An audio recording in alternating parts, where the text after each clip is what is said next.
Good evening. Good evening. It is good to see each of you here. Though our numbers are small this evening, with all the illness we've been dealing with and all the difficulties of health that has been going on, it is good to see those that were able to make it who are feeling better and good enough to be able to be here and worship God. As we've been looking at and as we have been examining here on Sunday evenings, we're going to continue to look at Habakkuk, as which we looked at the introductory material last week. And today we're going to look at the great lesson that is found in Habakkuk. When we think of Habakkuk and the great prophet that he was, those who have read the the three chapters, and those who have looked through it, have no doubt seen the difference and the somewhat switch, if you will, from that which was normally found and is normally found in the minor prophets. When we look at the book of Habakkuk, we see a prophet of God, as described by himself there, inspired by God in Habakkuk 1 and verse 1, struggling with his faith. Struggling with what he sees around him, struggling with God's responses to him. But eventually, after listening to God, coming to grow and mature in his faith all the more and grow closer to God. And so as we look at this tonight, that's what we're going to notice. That's the lesson of Habakkuk. And that's the lesson as we examine. And with that in mind, let's go ahead and look at our first point. If you have your handout, Habakkuk's struggling faith. It doesn't take long getting into chapter 1. In fact, starting with verse 2, we see Habakkuk give his question to God. Give his thoughts, really, if you will, his struggles in trusting God. Remember what it says there in chapter 1, 2 through 4. O Lord, how long shall I cry for help, and you will not hear? Or cry to you violence, and you will not save? Why do you make me see iniquity, and why do you idly look at wrong? Destruction and violence are before me, strife and contention arise. So the law is paralyzed, and justice never goes forth. For the wicked surround the righteous, so justice goes forth perverted. As Habakkuk looked across the nation of Judah, in the southern kingdom, remember he's one of the last ones in this divided kingdom area, where you have Judah and Benjamin, the only two tribes left of the southern kingdom there. And on the heels of the Chaldeans or the Babylonians coming to destroy them in their great iniquity and sin that was prevalent throughout the kingdom, Habakkuk, who was the prophet to them, he asked God, why do I continue to see Judah in all this mess? Why do I continue to see them? Why aren't you dealing with it, God? I cry for help and you don't hear. We then see God responding, which we'll talk about for a moment. He talks about how he's raising up the Chaldeans and how he's going to handle the situation. But Habakkuk, hearing that, struggles all the more. Notice his response to God and how he reacted to Habakkuk. In Habakkuk 1:13 it says, you who are purer eyes than to see evil and cannot look at wrong, why do you idly look at traitors and remain silent when the wicked swallows up the man more righteous than he? When we look at this, we see Habakkuk was clearly struggling in his faith. Habakkuk was clearly struggling with trusting in God. He didn't think he was hearing him. And when he did hear him and when he did respond, he didn't understand what he was saying. He couldn't recognize or grasp why would God use someone more evil to punish his own people. Habakkuk was struggling with faith, a prophet of God, one whom God had chosen out to preach and teach for his people. This is what he was dealing with. But when one goes throughout the scriptures, one sees very clearly that Habakkuk wasn't the only prophet to struggle with his faith and to struggle to see what God was trying to get across. When we look at Jeremiah, the weeping prophet, struggled sometimes to see and have faith and trust in God. In Jeremiah 20, verse 7 and 8, He responded to God, "O Lord, you have deceived me, and I was deceived. You are stronger than I, and you have prevailed. I've become a laughingstock all the day. Everyone mocks me. For whenever I speak, I cry out, I shout violence and destruction. For the word of the Lord has become to me a reproach and a derision all day long." Lots of people in the Bible, their faith struggled and waned. Elijah, remember, after he had just helped witness and see and was a part of a great miracle, where all of the prophets of Baal saw that there was only one God, and then all of them were destroyed. Elijah thinking it couldn't get much better than this. God is going to be exalted. Then has Jezebel reach for his head and seek to kill him. In 1 Kings 19 verse 4, we see his despair, we see his struggle in faith. But he himself went a day's journey into the wilderness, came and sat down under a broom tree, and he asked that he might die, saying, "It is enough now, O Lord, take away my life, for I am no better than my fathers."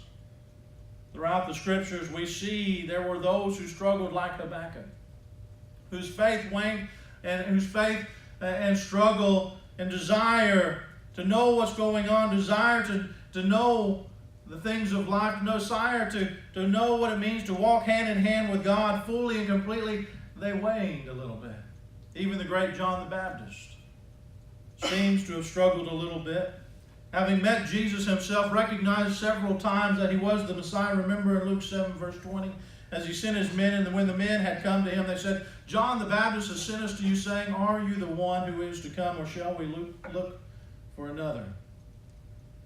The point is this: Habakkuk's struggling faith is that which isn't necessarily uncommon in the world, because sin is common in the world. And in everyone's life, I don't know of anyone who hasn't gone through a bit of doubting in their faith from time to time. I don't know anyone in their walk with God and the struggles of this life who haven't asked the questions of Habakkuk: why do I cry and not get the answers I think I should deserve, or the answers I'm looking for? Why does it feel like I don't hear? The reality is, doubting during difficult times is something we all go through. It's something that challenges every one of us. It's not uncommon, as we see throughout the scriptures, even with the mightiest of prophets. It's something that happens. The question, though, isn't whether or not they struggled or we struggle with doubt and trust.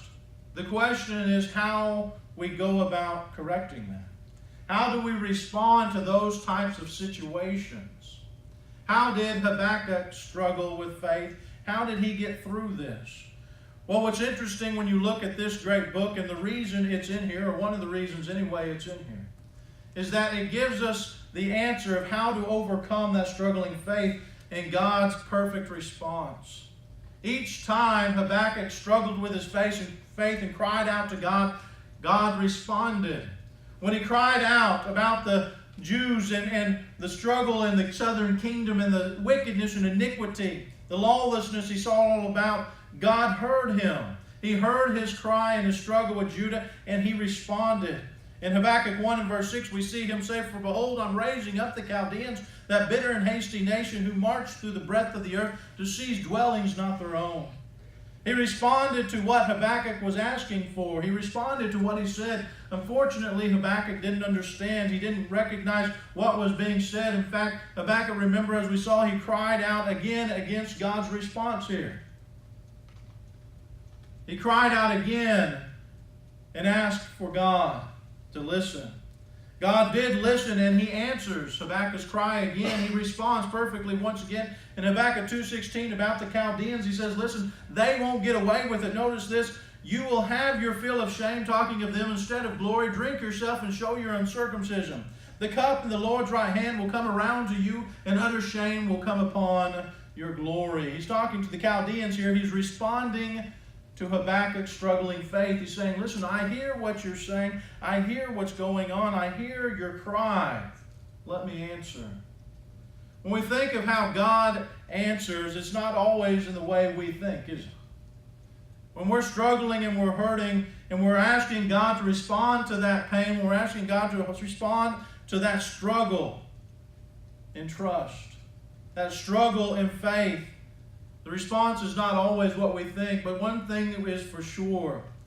And one of the great things about the book of Habakkuk is that it shows us that God gives us the pattern of overcoming those struggles. He didn't blast Habakkuk.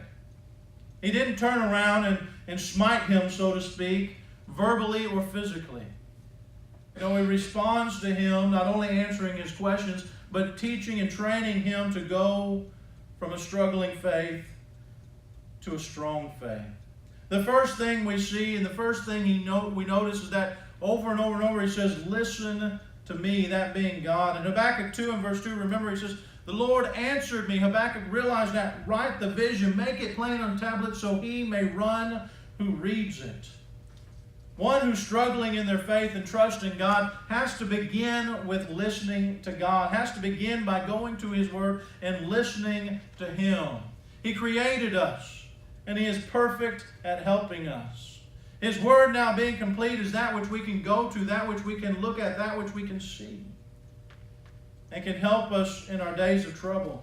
In Psalm 78, it's a beautiful psalm in which the psalmist is writing, how do we train our children and teach our children to be faithful to God? And one of the things that's interesting in the first 4 verses, which we'll read, is that he says, listen, we got to look at how great God is and remember Him and His Word. In Psalm 78, 1 and 4 says, give ear, O my people, to my teaching. Incline your ears to the word of my mouth. I will open my mouth in a parable. I will utter dark sayings from the old.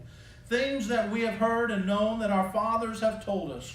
We will not hide them from their children, but tell them to the coming generation the glorious deeds of the Lord and His might and the wonders that He has done. What's the psalmist saying? He's saying, listen, this is how we get past struggling in faith. We look to the deeds of God. We see His response time and time again to His people. Habakkuk, after listening to God, he started trusting in God. And God demands this, doesn't He? In Habakkuk 2 and verse 3 it says, for still the vision awaits its appointed time. It hastens to the end. It will not lie. If it seems slow, wait for it. It will surely come. It will not delay.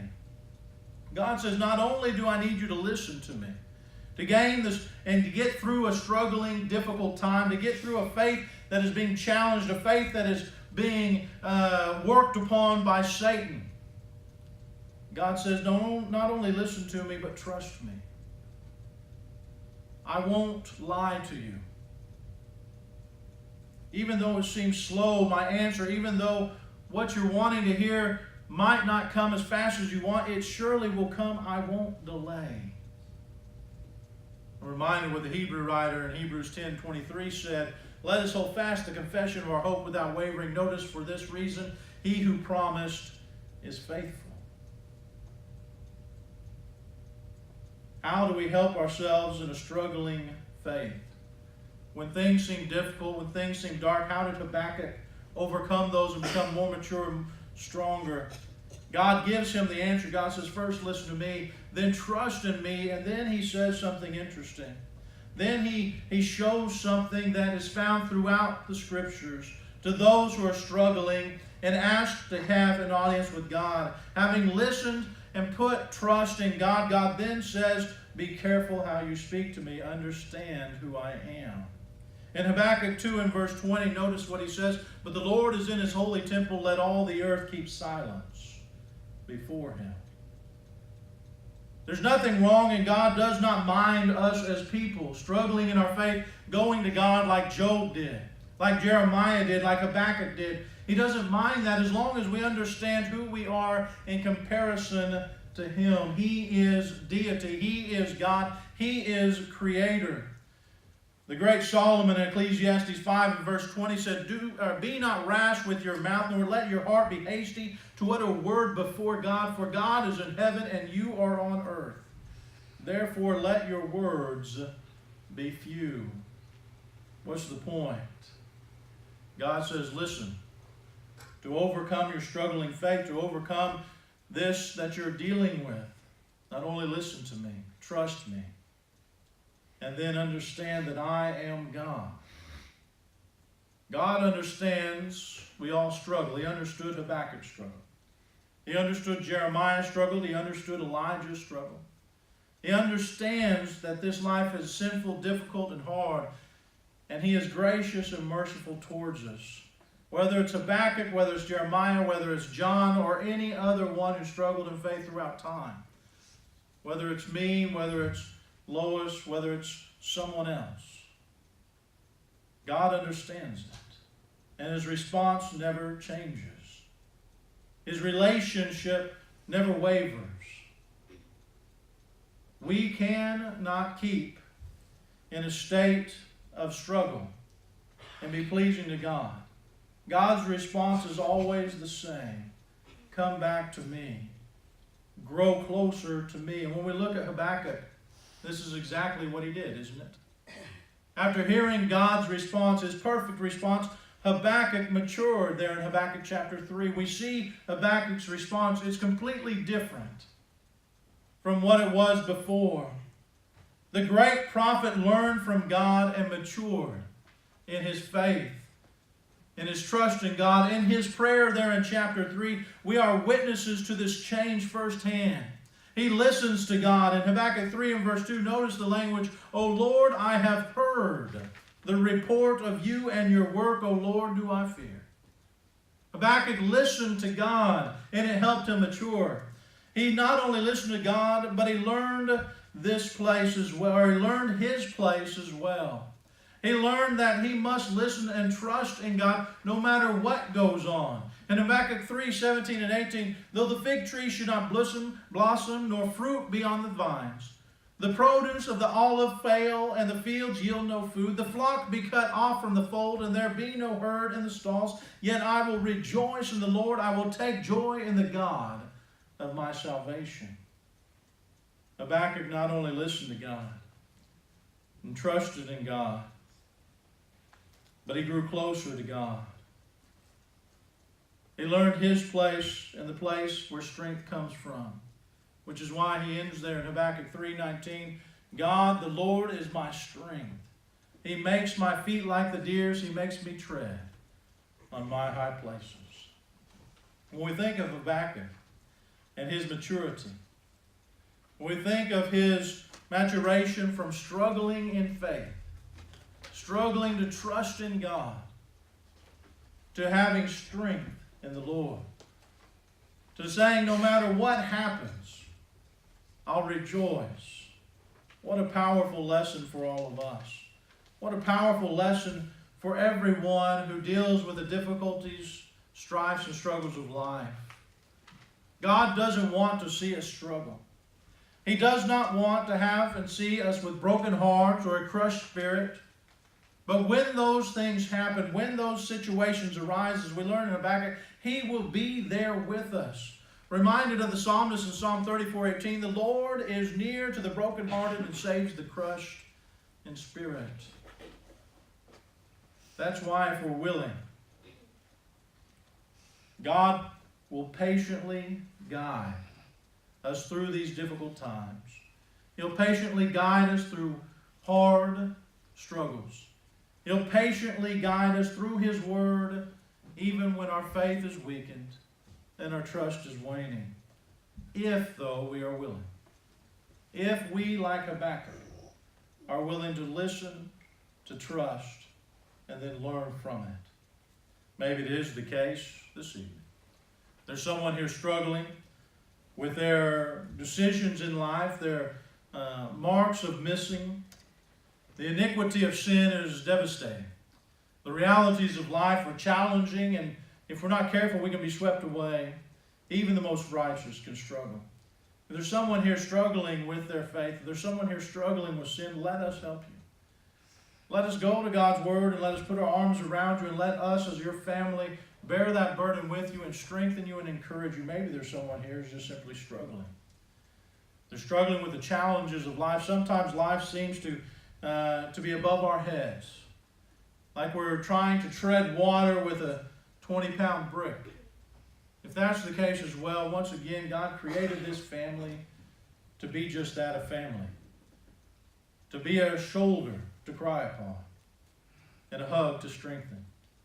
If there's someone here this evening who needs the prayers of this congregation, who needs the help of their faith to mature in every way towards God, let us as a family help you by coming forward now as we stand and as we sing.